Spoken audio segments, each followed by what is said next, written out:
Ya, sebelumnya Assalamualaikum warahmatullahi wabarakatuh. Waalaikumsalam Assalamualaikum warahmatullahi warahmatullahi wabarakatuh. wabarakatuh. Ya, kita kami ini dari kelompok 3, kelompok Progo ya, yang diskusi untuk tugas video diskusi kali ini, kita akan diskusikan tugas agenda pertama.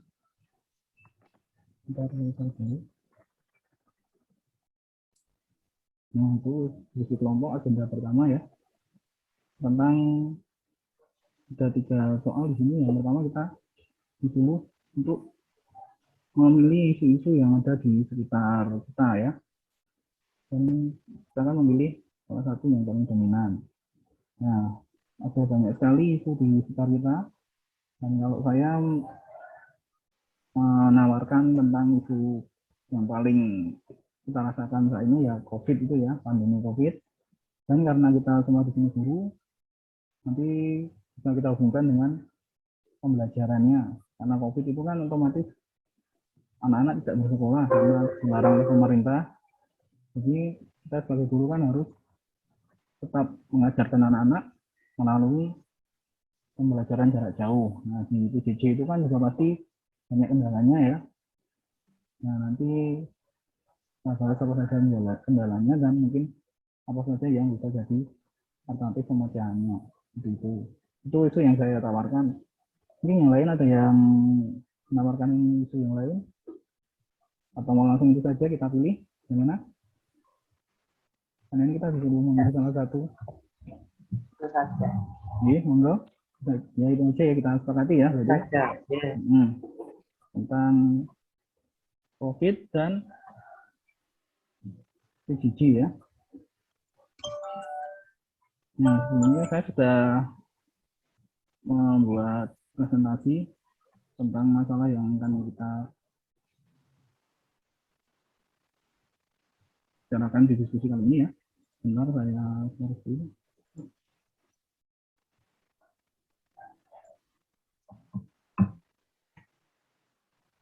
Nah, sudah kelihatan semuanya? Ya. Nah, ini masalah yang akan kita bahas di diskusi kali ini ya. Jadi ini saya sudah menganalisis, mencari-cari data yang saya temukan di situs Bintas Kulon Progo pada tanggal 25 Agustus 2021 kemarin sudah ada sekitar 21.378 jiwa yang tercatat sebagai penyintas COVID ya. Nah, apalagi sekarang mulai tanggal 3 Juli sampai sekarang ya, itu kan masih diberlakukan dengan PPKM darurat. Meskipun namanya ganti-ganti terus, tapi kan intinya PPKM darurat itu ya. Dan sampai sekarang Kulon Progo itu kalau saya belum boleh ada pembelajaran tatap muka ya. Atau mungkin di sekolah Bapak Ibu yang lain ada yang sudah tatap muka mungkin bisa share pendapatnya. Kalau sekolah saya sendiri belum. Gimana untuk sekolah yang lain? Tempat saya juga belum. Nah, belum semua ya berarti ya. Iya. Nah, itu kan anak-anak tetap harus belajar, tetap harus bersekolah, tapi tidak boleh datang ke sekolahnya. Itu kan pasti akan menimbulkan masalah di situ. Nah, di sini kita akan mengangkat tentang masalah-masalah apa saja yang terjadi saat pembelajaran jarak jauh itu diterapkan. Nah, di sini sudah ada 6 masalah ya yang kita belajar di instansi pendidikan ini jelas karena kita tidak bertatap muka langsung dengan anak ya. Menurunkan minat dan motivasi belajar anak. Nah, ini sudah jelas karena anak tidak datang ke sekolah, hanya di rumah saja, otomatis kan mungkin orang tuanya tidak bisa mengawasi ya, bosan ya, benar bosan. Dan apalagi kalau sudah diberikan HP terus anaknya orang tuanya tidak mengawasi kan belum tentu nanti HP-nya digunakan untuk belajar ya. Ini bisa malah buat YouTubean atau game. Menurutnya nilai-nilai karakteristik serta bagi ya, karena kita sebagai guru tidak bisa mengawasi orang tuanya, mungkin juga tidak bisa mengawasi karena bekerja, mungkin anaknya jadi sendiri di rumah atau main kemana nggak tahu. Terus yang keempatnya adalah menurunnya kedisiplinan statistik pada pembelajaran. Nah, karena tidak ada yang mengawasi, otomatis kan statistiknya jadi menurun kedisiplinannya. Mungkin kita sudah memberikan tugas, tapi tidak dikerjakan. Mungkin kalau di kelas saya memang ada anak yang seperti itu, meskipun tidak semua ya, hanya satu dua saja, tapi ada. Mungkin di tempat bapak ibu guru yang lain juga ada yang seperti itu. sudah diberi tugas tapi bukannya telat mungkin atau malah tidak mengumpulkan. Ya, kadang malah kumpulnya jam 1 malam. Nah, ya, ya itu juga ya ini kita hubungkan dengan yang ini teknis jaringan komunikasi dan keluhan orang tua ini. Jadi memang kita belajar di rumah itu kan rasanya enak ya, wah nilai rumah tetap boleh bayar gitu. Padahal kalau menurut saya sendiri yang selama ini merasakan kan kita jadi bekerjanya itu jadi 24 jam ya. Ya. Kadang-kadang harus menanggapi orang tua jam 12 malam mungkin karena baru pulang lembur mungkin. Nah, itu kan jadi masalah juga. Nah, ini nanti kita bahas. Nah, padahal apakah masalah itu tadi tidak ada, maksudnya pemerintah belum saja kita ada masalah itu, tapi dari yang kita lihat selama ini kan sebenarnya pemerintah sudah memberikan solusi-solusi ya. Ini solusi-solusi yang kita temukan. Pertama, pemerintah sudah menyiapkan tentatif kurikulum di masa pandemi ya. Ini memang di masa pandemi ini pemerintah sudah menyiapkan kurikulum sendiri yang mungkin ada pembelajaran yang dikurangi, mungkin tidak full, dan mengajarnya juga, tugas-tugasnya juga memberikan usaha setiap setelah pendidikan untuk menyesuaikan kurikulumnya. Ya mungkin kalau di tempat saya sendiri yang memang misalnya mengajar itu ya, kalau saya cuma paling gampang ya cuma saya beri tugas seperti itu. Mungkin saya beri share video YouTube untuk suruh nonton, itu saya beri tugas. Tapi ya belum ya kita tidak bisa mengawasi yang di rumah nanti bagaimana belajarnya gitu kan.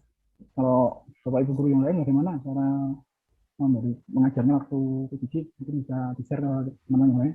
Kalau saya seperti itu, biasanya saya lewat WA. Kalau saya lewat WA saya beri pesan-pesan motivasi, terus nanti saya beri video YouTube, terus nanti tugasnya seperti ini, terus dikumpulkan misalnya hari apa ya, itu difoto atau bisa lewat video. Kalau saya seperti itu. Ini apa itu yang lain bisa memberikan tanggapan yang lain? Kalau yang pembelajaran di sekolah panjenengan dengan bagaimana? Monggo.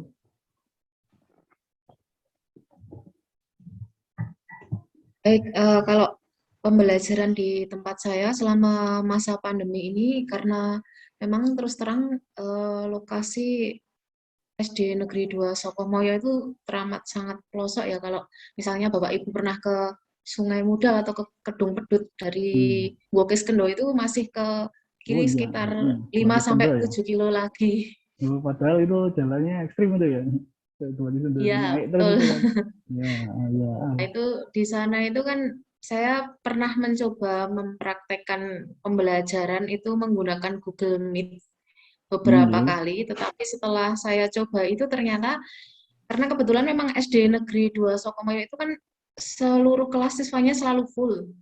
Jadi kelas saya juga full, ada 27 anak. Itu dari 27 anak itu yang bisa masuk hanya sekitar mungkin 14 atau 12, nggak sampai separuh. Dan saya merasa itu tidak efektif. Kemudian saya pernah mencoba, dan bahkan sampai hari ini saya juga sudah coba itu absen menggunakan Google Form dan tugas menggunakan Google Form. Itu juga ternyata anak-anak itu mau mengerjakan itu ketika malah tidak menggunakan Google Form. Kalau menggunakan Google Form tuh karena mungkin keterbatasan HP atau mungkin kendala sinyal, jadi banyak yang tidak mengerjakan. Maka kemudian yang saya berikan hanya lewat WA, tetapi saya biasanya untuk materinya mendownloadkan dulu di YouTube, karena kalau hanya diberi link juga sama. Kalau diberi link mereka pasti tidak akan nonton, harus didownloadkan dulu. Nah, itu baru nanti diberikan ke anak, kemudian diberikan tugasnya seperti itu. Iya, ya memang gitu. Padahal kan kita kan digadang-gadang katanya harus memanfaatkan teknologi. Gitu.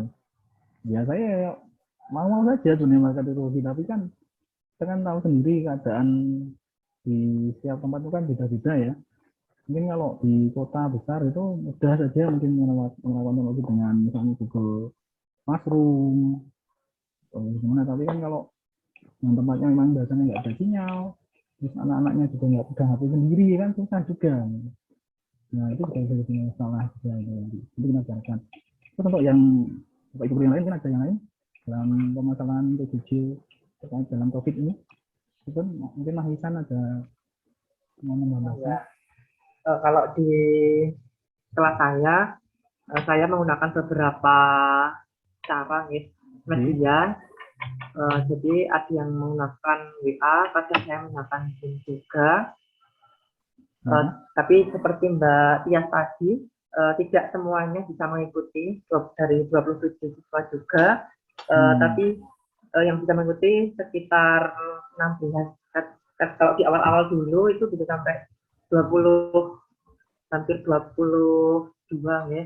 Itu dulu pernah, tapi lama-kelamaan sepertinya apa ya, kayak anak-anak itu sudah bosan gitu, karena sudah berapa lama BDR, jadi sepertinya sudah bosan. Kemudian ada juga yang HP itu dibawa orang tua bekerja, jadi tidak bisa mengikuti Zoom itu tadi. Jadi saya memfasilitasi anak-anak yang tidak bisa mengikuti Zoom dengan WA tadi ya, sama kemudian baru-baru ini saya juga mencoba menggunakan WhatsApp forum ya, itu ternyata juga bisa dengan maksimal 50 peserta ya. Lebih ringan daripada Zoom. Kemarin saya sudah mencoba itu. WhatsApp forum ya, yang itu mungkin bisa jadi masukan buat guru yang lain juga. Itu mirip seperti Zoom juga, kita bisa share screen. Ya, itu kita masuk ke Messenger juga, nge-link sama Messenger. Tetapi anak-anak itu nggak perlu punya Messenger. Yang punya Messenger cuma kita.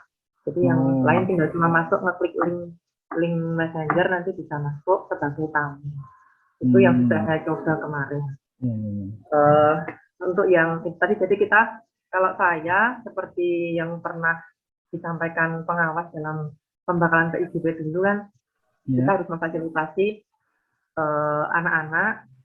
Repot sih sebenarnya, karena harus 2 kali double, baik saat Zoom, pertemuan online, ataupun lewat WA instruksinya, jadi double.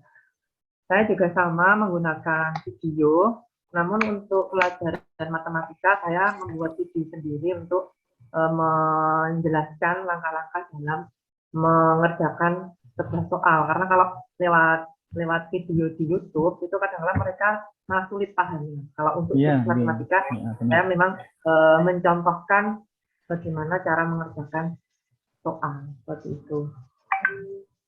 Permasalahannya itu kalau tempat saya sama orang tua tadi, yang kadang-kadang ada yang cuek, nggak mau tahu tentang anaknya. Iya, sama itu masalah umum gitu. Saya juga pasti tiap lah ada lah yang 1-2 yang orang tuanya seperti itu. Tapi yang memang PJJ ini kan banyak masalahnya ya. Dan kalau menurut saya memang, ya saya yakin pemerintah itu sudah melakukan yang terbaik juga untuk menekan COVID ini, terus bagaimana nanti anak-anak itu tetap dapat bersekolah, mendapatkan ilmu. Tapi yang memang ya Indonesia itu kan luas ya, dengan berbagai karakter, dengan berbagai macam masalahnya ya, jadi pasti ada masalah itu. Nah, terus di sini kita disuruh untuk menganalisis ya, menganalisis isu yang tadi yang sudah disampaikan oleh Ibu tadi. Ini sudah saya sampaikan. Gitu ya. Nah, kira seperti itu kalau yang sudah kita analisis pakai analisis SWOT ya. SWOT itu kan strength, weakness. Nah, itu. Jadi pemerintah itu kan sebenarnya sudah membuatkan kebijakan baru ya.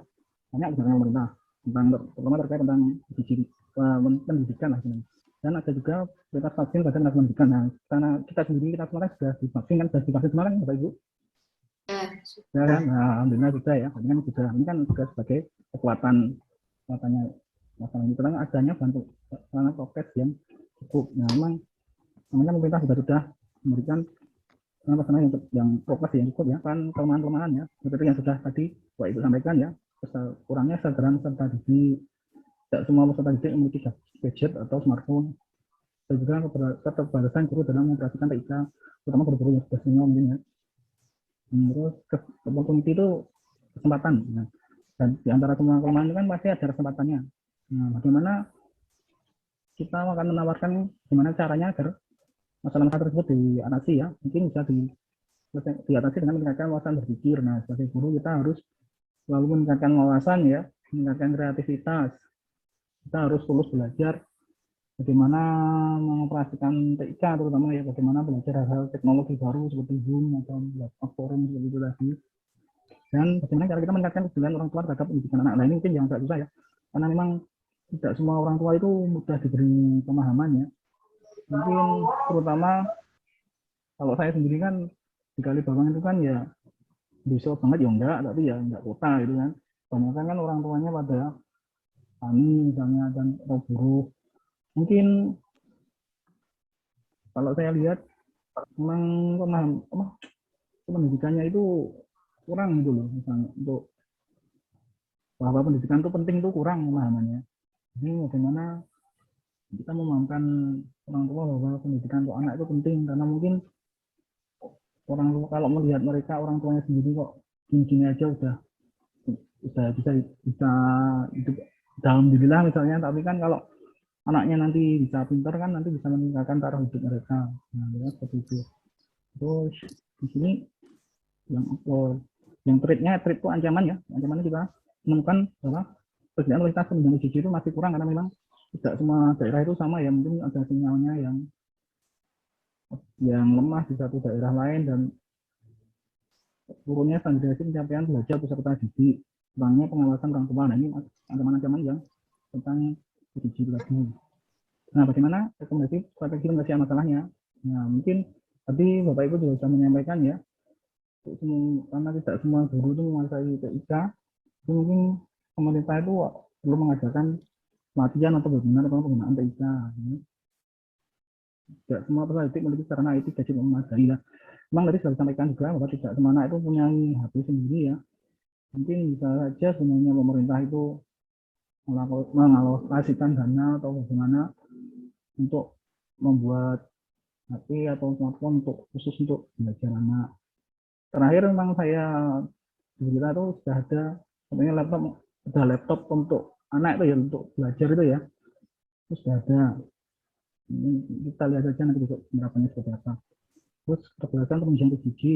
Nah ini mungkin strateginya bisa dengan mengoptimalkan penggunaan BOS untuk penunjang PJJ. Nah ini juga sebenarnya kebijakan kalau masalah BOS ini, karena ini karena dari pemerintah dan pengawasan orang tua dalam penggunaan PJJ. Nah ini kita perlu melakukan kerjasama antara guru dan orang tua. Memang di PJJ ini kan komunikasi itu sangat penting ya, komunikasi dengan orang tua terutama, agar anaknya tuh agar orang tua selalu memperhatikan anaknya itu. Nah kita seperti ini strategi ininya ya, masalahnya. Mungkin ada yang mau menambahkan dari yang lain? Enggak? Atau mungkin ada masalah lain yang perlu ditambahkan? Tadi Mas pesan tadi awal tadi menyebutkan bahwa ada isu katanya guru itu makan gaji buta, itu bagaimana itu Mas? Ini bisa diangkat.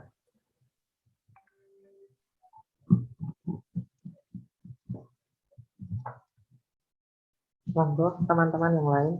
Oh iya, teman-teman yang lain yang belum bicara, monggo. Nah, ini kita berdiskusi ya, berarti harus semuanya berbicara, monggo.